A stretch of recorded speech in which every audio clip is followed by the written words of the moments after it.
చెన్నై ఎయిర్పోర్ట్లో భారీగా బంగారం పట్టుపడింది. అబుదాబి నుంచి చెన్నై చేరుకున్న విమానంలో బంగారం గుర్తించారు అధికారులు. వైరింగ్ బాక్స్లో దాచిపెట్టిన 4.5 కిలోల బంగారాన్ని స్వాధీనం చేసుకున్నారు.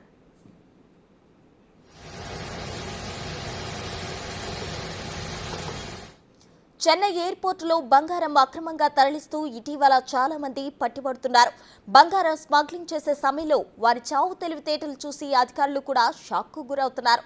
ఎలాగైనా బంగారాన్ని తరలించాలనే ఉద్దేశంతో ప్రయాణికుల ప్రాణాలను కూడా పణంగా పెడుతున్నారు స్మగ్లర్లు.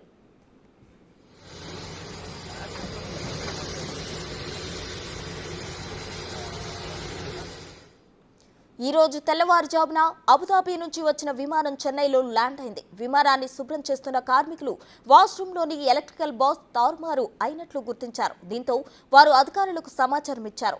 ఎయిర్పోర్ట్ అధికారులు బాక్స్ను తెరిచి చూడగా బంగారం కనిపించింది. బంగారాన్ని కస్టమ్స్ అధికారులకు అప్పగించారు. పట్టుబడిన బంగారం దాదాపు 3 కోట్ల రూపాయలు ఉంటుందని కస్టమ్స్ అధికారులు తెలిపారు.